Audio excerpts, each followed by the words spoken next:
చెవెన్న 6 నెలలు నాన్నగారి గురించి రాసావు, అలసిపోయినావు. నిన్న మొన్న నా గురించి స్టార్ట్ చేసావు. ఆడవాళ్ళని అవమానించేది, అవహేళన చేసేది నీ పార్టీ సిద్ధాంతం.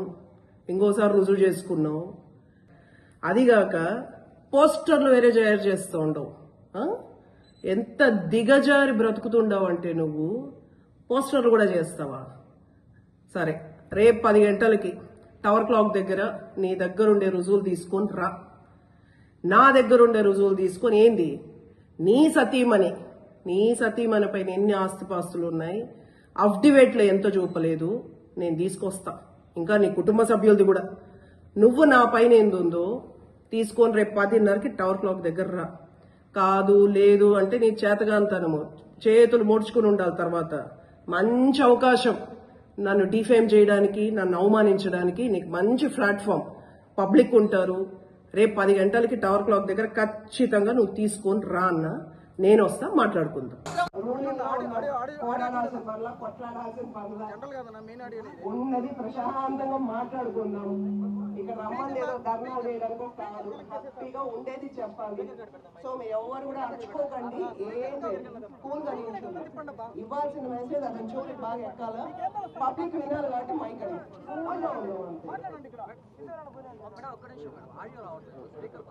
ఏమైందో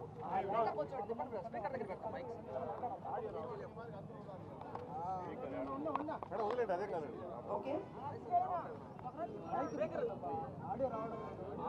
ఇందుకీ చెవిరెడ్డి గారు రాలేదా? చెవెన్ రాలేదా? ఫోన్ చేస్తామా? ఎందుకంటే మన కోసం పెట్టుకుంది కాదు కదా ఇది, మనకు చాలా పనులు ఉన్నాయి. ఏమైనా ఫోన్ నెంబర్ ఉంటే కూడా ఏంటన్నా, నేను చేస్తాను ఖచ్చితంగా. నా ఫోన్ ఇవ్వండి. అతని నెంబర్ ఏదో ఒకటి పెడుతూ ఉంటారు. నెంబర్ చెప్పండి అమ్మా. 9676669999. దేవుడి పాట చేసేంత పాపాలే. కట్ చేసి ఎట్లా? అయ్యో అన్న కట్ చేసి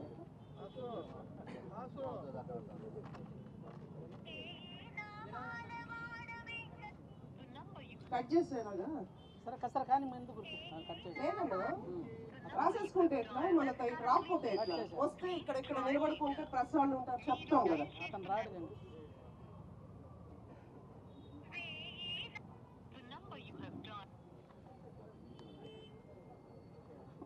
ఇక్కడున్న పాత్రికేయులకు అందరికీ నా నమస్తే.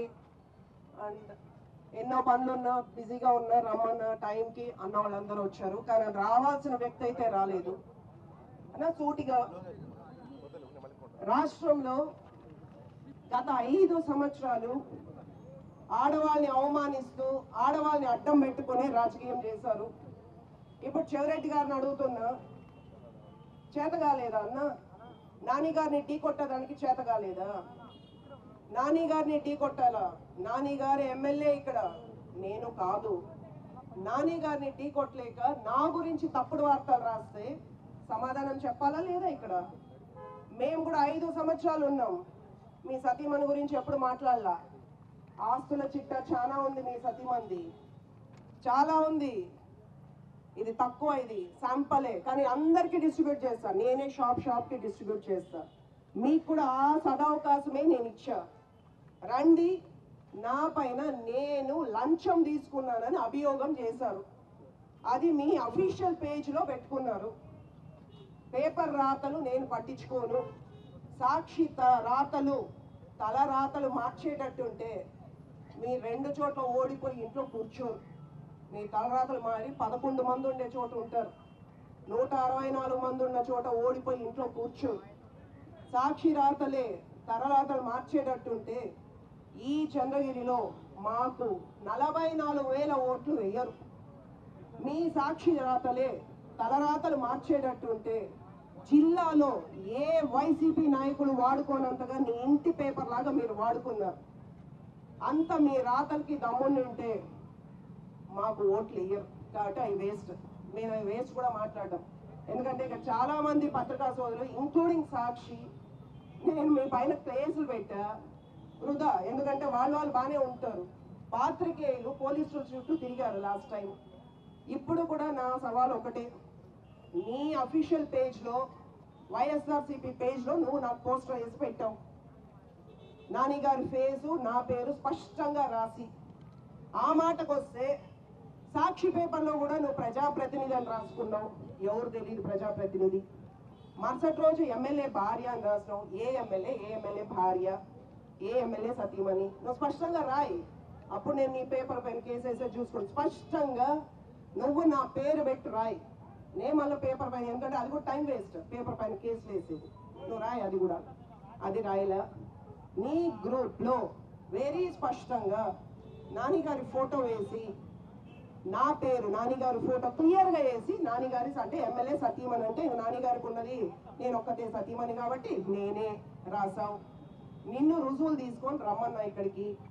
నేను 50,000 రూపాయలు 50 లక్షలు ఒక విలేజ్ అంటే నీ మనిషి మళ్ళా అతను మీ హయాంలో ఇచ్చిన ఈఓ గారు, ఒక పంచాయతీ ఈఓ గారికి నీ స్థానం కంటిన్యూ చేయాలంటే ఎమ్మెల్యే భార్య 50 లక్షలు అడిగారని స్పష్టంగా నువ్వు రుజువులతో నీ అఫీషియల్ పేజ్లో పెట్టుకున్నావు.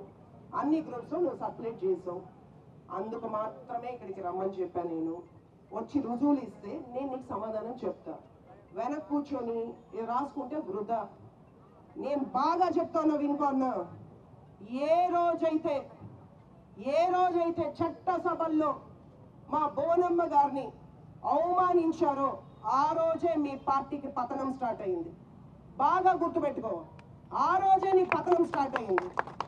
రాష్ట్రం మొత్తం ఆమె కోసం కన్నీళ్లు పెట్టారు, ఒక మహిళని ఇంత అవమానించారని. ఈ రోజు మీ పార్టీ ఓటమికి కారణం అది. ఇదే చంద్రగిరిలో కరెక్ట్గా సంవత్సరం రేపటికి నన్ను తోయించి నా కాలు వించావు నీ తుమ్మల గుంటులో. నువ్వు అమ్ముకున్న మఠం భూముల్లో, నువ్వు కబ్జా చేసుకున్న మఠం భూముల్లో పేదలు ఇల్లు కట్టుకొని ఉంటే కూల్ చేస్తా ఉన్నారని నాకు పిలుపు వస్తే పోతే నన్ను తోయించి నాకు కాళ్ళు వించి కరెక్ట్గా సంవత్సరం అయింది. ఈ చంద్రగిరి నియోజకవర్గంలో నీ పతనం ఆ రోజే మొదలైంది. ఈ రోజు మళ్ళీ చెప్తున్నా, నా పైన నువ్వు దాడి చేసే ప్రతిసారి 5 సంవత్సరాలు నువ్వు వెనక్కిపోతావు. ఈ రోజు నువ్వు చేసిన అభియోగం, నన్ను అవమానించిన తీరు రాబో ఎలక్షన్కి నాంది. నేను పోరాటం చేస్తా. నానిగారు సమాధానం ఇస్తా ఉన్నారు, మీరు తుడుచుకొని పోతా ఉన్నారు. నువ్వు ఎన్నైనా చెప్పు, నానిగారు సిద్ధంగా ఉన్నారు సమాధానం చెప్పడానికి. నువ్వు మగాళ్ళతో పోరాడుకోవాలి. ఉద్యోగాలు నేను ఎమ్మెల్యే అయితే నువ్వు నాతో పోరాడు. 29లో వస్తానులే, ఎట్టా 2గా అవుతాయి కదా. ఓ చోట నానిగారు ఉంటారు, ఓ చోట నేను వస్తాను. నేను ఖచ్చితంగా వస్తాను. నేను 33% మహిళలకే ఉండేది. ఆ రోజు నేను వస్తాను. నువ్వు నన్ను ఎలివేట్ చేస్తా ఉండు. మా పెద్దాయన దృష్టిలో నేను పడతానే ఉంటా. రాష్ట్రం అంతా చూస్తానే ఉంటుంది. ఎస్పెషల్లీ ఈ నియోజకవర్గం కూడా చూస్తూ ఉంటుంది. ఆడాలను అడ్డం పెట్టుకొని రాజకీయం చేస్తావా? 19 నుంచి 24 వరకు ఏ రోజైనా నానిగారు కానీ, మా కుటుంబం కానీ, మీ వైఫ్ గురించి కానీ, ఎవరి గురించి మాట్లాడామా? నీకు సిగ్గుగా ఉండదా? 2018 ఏ రోజు మనం చంద్రగిరిలో కాలు పెట్టాము, ఆ రోజు నుంచి నువ్వు నా పైన దాడి చేస్తా ఉన్నావు. ప్రాణాలే తీయాలనుకున్నావు. నీకు మానాలు తీసే పెద్ద లెక్క కాదు. మాకు అవమానం చేయాలా అండ్ స్ట్రాటజిక్ గా ఎప్పుడు అసెంబ్లీ ఉంటే అప్పుడు ఒక సృష్టి తీసుకొని వస్తుండవు. లాస్ట్ టైం అసెంబ్లీ అప్పుడు నానిగారి గురించి తప్పుడు వార్తలు రాసాం. నానిగారిని పెద్ద ఆయన చీకొట్టారు, పోగొట్టారు అని రాసాం. వర్కౌట్ కావాలి. వాళ్ళ కుటుంబం నుంచి వేరు చేయాలనుకుని ఇప్పుడు అసెంబ్లీలో నన్ను కాన్సన్ట్రేట్ చేసినావు. నువ్వు ఇక్కడికి రా, మాట్లాడు. అసెంబ్లీలో ప్రత్యక్షంగా అందరు చూస్తారు కదా. రుజువులు ఇవి ఇట్లా నువ్వు ఇస్తావు. నన్ను చూడు. నీ భార్య, మీ సతీమణి అఫిడవిట్, ఎలక్షన్ క్యాంపెయిన్ వేసిన అఫిడవిట్, ఆ అఫిడవిట్ లో చూపించిన ఆస్తులు, అమ్మ మైక్ పట్టుకోండి మా ప్లీజ్. ఆ అఫిడవిట్ లో చూపించిన ఆస్తులు ఇట్లా పట్టుకోండి, మైక్ పట్టుకోండి మా ప్లీజ్. ఆ అఫిడవిట్ లో వేసిన ఆస్తులు, నీకు సూర్యప్రకాశం చెరువులు గిరువులు కబ్జా చేసుకున్నావు చూడు, అవి ఏవి రాయలే. ఇంకా ఇది శాంపుల్ నీకు ఇచ్చిండేదన్నా ఇక్కడ అఫిడవిట్ అన్ని ప్రెస్ వాళ్ళకి ఇస్తా అండ్ రేపు దీని స్టోరీ చెప్పడానికి సిద్ధంగా ఉంటారేమో. ఇంకా చాలా ఆస్తులు మీరు పాత్రికేయులు నమ్మినా నమ్మకపోయినా సాక్ష్యాలు మీకు ఇస్తున్నాం. మీ భూమి యాప్లో వాళ్ళ గురించి సెర్చ్ చేయండి, వాళ్ళ ఆధార్ కార్డు ఎంటర్ చేయండి, వాళ్ళ చరిత్ర మొత్తం వస్తుంది. కుటుంబం అంతా 400 ఎకరాలు పేదల భూములు కబ్జాలు చేసుకున్నది. 400 ఎకరాలు లెక్కల్లో ఉన్నాయి. ఒకరు కాదు, ఇద్దరు కాదు, కుటుంబంలో ఉన్న అందరూ. ఇది మీకు పంచుతాను. అండ్ క్యాండిడేట్గా ఉండే అతను కూడా, ఇతను అసలు చెప్పే అవసరంలా. మన చోట ఒక్క చంద్రగిరిలో కాదు, చుట్టూ వడమాలపేట, రేణిగుంట, పూడిలో ఎన్ని చోట్ల కావాలో అన్ని ఆస్తులు ఉన్నాయి. అవి కూడా అటాచ్ చేశారు. ఇది శాంపుల్ ఫేజ్ 1. నెక్స్ట్ టైం నువ్వు మళ్ళీ ఇలాగొస్తే అన్నా మళ్ళీ ఇంకోటి తీసుకొస్తా. నేను పైకి ఎదుగుతాను తప్ప నువ్వు నన్ను ఏ రకంగా దించలేవు. ఇప్పుడు చెప్తాను ఇంకో, నేను పోరాటం దొంగ ఓట్ల వరకే చేశా మీ పైన. ఇప్పుడు కూడా ఆడియో మాట్లాడతాను, కంప్లైంట్ పెడతా ఉంటాను. ఎలక్షన్ కమిషన్ ఈ రోజు కూడా కంప్లైంట్స్ చేస్తున్నా. ఈ రోజు నుంచి మీ ప్రతి దానిపైన, అంటే ఆల్రెడీ నాన్నగారు ఇచ్చారు, తుడా ఎంక్వైరీ వేయించారు, విజిలెన్స్ ఎంక్వైరీ జరుగుతోంది. ఆ భయాన్ని బయటకు వస్తున్నాయి. అది ఒక భయం. సో ముందే మా పైన అవినీతి వేసేసేయాలి. మీ కబ్జాలు, మీ ఆస్తుల వివరాలు అన్నీ బయటకు వస్తూ ఉన్నాయి. తొందర ఎందుకు? వెయిట్ చేయండి, కొద్ది రోజులు వెయిట్ చేయండి. మీరు లోపలికి వెళ్ళే టైం కూడా వస్తుంది. అంటే ఈ రోజు అనుకొని ఈ రోజు ఉంటే మా పెద్ద ఆయనల్ని ఇన్సల్ట్ చేసి అవమానించి, డెప్యూటీ సీఎం గారి కుటుంబ సభ్యులను అవమానించిన వాళ్ళు 9 నెలలు మేము వెయిట్ చేయబడలా. వెంటనే లోపల పడేసాను. పెద్ద విషయం కాదు. మీరు చేస్తారే తప్పుడు అరెస్టులు, అలాగా లే. చట్ట ప్రకారం చట్టం తన పని తను చేసుకుంటుంది. అవిని ఆగిత్యం చేస్తే అవసరం లే. అతని పేరే రూపుమాపుతా ఉన్నాం. ఇక్కడ ఏ పంచాయతీ పేరు ఆ పంచాయతీకి ఇస్తా ఉన్నాం. నాన్నగారి పేరు రాసుకోలేదే. మొన్న చూసుంటారు. అదే తుడాకు చెందిన ఇన్ఛార్జ్ కమిషనర్ గారు మౌర్య ఐపీఎస్ గారు మొన్న వర్కర్స్ రూమ్ కి పెయింట్ లేపించారు. 300 ఇళ్లకి మెసేజ్, సొసైటీకి మంచి మెసేజ్ ఇచ్చే పెయింట్స్ వేశారు. ప్రజల డబ్బుతో మన పేరు నేను రాసేది. నాకు తెలిసి ఆ పసుపు రంగు చూసి భయపడ్డట్టున్నారు. అతను పంచాయతీల అడ్రస్ రాయాలి, ఇంకోటి రాసుకున్నారు కదా, అది కూడా మారుస్తాను. సూచిక బోర్డులు ఏ ఊరు ఏ పేరు రాస్తాం, డెలివరీ వాళ్ళు రావాలి కదా, పలానూరు పలానా పేరు అని. సో పాత్రికేయులకు కూడా నా రిక్వెస్ట్, ఎవరో దీనికి బలైపోకండి. మీ ప్రేమ గుండెల్లో పెట్టుకోండి. వేస్ట్ అమ్మా. అతనికి ఆగిత్యం అమ్మా. అడ్వర్టైజ్మెంట్ చెరిగిపోయిందని ఎందుకు ఉక్రోషం అంటా ఉన్నారు అతనికి? అడ్వర్టైజ్మెంట్ చెరిగిపోయింది, ఎక్కడ పేరు అన్నది లేదు. ఎందుకు రాయల పేరు? ఎవరు డబ్బు అది? నాన్నగారి పేరు రాశారా? మేము రాసుకున్నామా? తుడా నిధులతో ఎవరు రాస్తుంది? ఏ ఊరు ఆ ఊరు చెందుతుంది అది. ఎందుకు అంత ఉక్రోషం? ఎందుకు అతను అంటున్నాడు? చిరస్థాయిగా చెరుపుతాం.